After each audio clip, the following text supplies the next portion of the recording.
There was doubt in the air. There was a great deal of orange in the shoe when this night began. And at the end, it's a punishing and complete victory as Ohio State, I think, Chris, plays to its ceiling.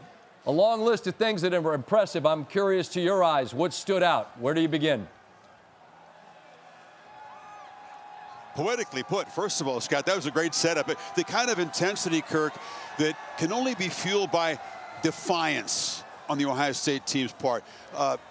Everybody outside their building, maybe not believing, doubting, the crescendo of negativity after that Michigan loss, and the response was everything Ryan Day could have hoped for, and those veterans and this nucleus, there's Sawyer, one of them, were really responsible for doing it. It's a player-led group here, and I give them a lot of the credit. Yeah, it's a veteran team, and I think when you get criticized much by your own media, your own fans, it can either crush you or it can bring you together. Scott, you see that in all sports that you cover. And I think when you have a veteran team and there's still something to accomplish in front of you, you get together. Sounds like they had a players-only meeting talking to some of these coaches. I think it got very, very aggressive, very personal. It was not, it's okay, we'll get them next time. It was a lot of like, hey, you got to step up, kind of talk. Urging, right? Yeah, urging and kind of like purging. Yeah, purging. Yeah, purging. Maybe some urging, but I think the message was sent by some of the leaders, and they ended up obviously clearing the air. They showed up with a major chip on their shoulder, and they were able to execute. Line of scrimmage, Scott, to me was the whole story. We were talking at a break. Will Howard had a great game, but the offensive line was ridiculed after the Michigan game. They played great. And the Ohio State defensive line really set the tone with the way they didn't have to commit numbers against the Tennessee run game. And if you can win the line of scrimmage against Tennessee without committing numbers, you're going to win the game. And that's what they were able to do. As a result of that loss to Michigan, they didn't have the opportunity to win the Big Ten, which meant that they're going to have to win 4 games if they're going to win this title.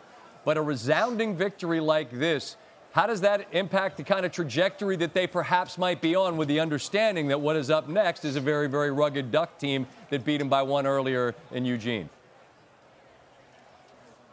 The plan always was to atone for the loss by winning 4 games, not just 1. Ryan Day said post-game a couple of times, a lot more football ahead. Not thinking just, hey, a chance at Oregon, understanding that the job is still big and there's still a lot of work to do, but that's an obstacle. That a Duck team that had almost 500 yards against that defense the first time out. And I think it was one of those games that we all watched early in the year. Scott, I know you watch all these games. We were almost like, can we watch more? Yeah. And now we get a chance to see 2 of the best teams in the country show up in Pasadena on that field with that sunset, and the best setting to me in all of sports. I can't wait. It's going to be a great scene. Plenty of time to prep, plenty of time to get healthy. Ducks are sitting back watching all these games and have a chance to really showcase what they did. Both quarterbacks had great games in their first performance. We'll see how they do now that they've been against each other once and have a little bit more time to prep.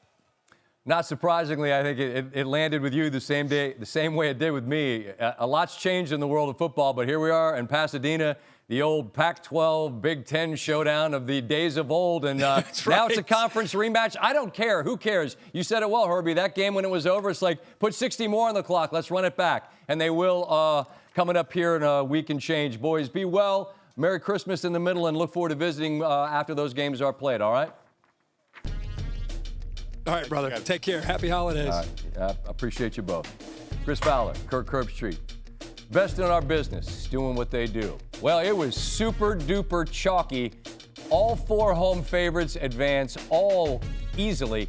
Boise State, who got a bye, will welcome Penn State on New Year's Eve. All the other 3 games will be played on New Year's Day.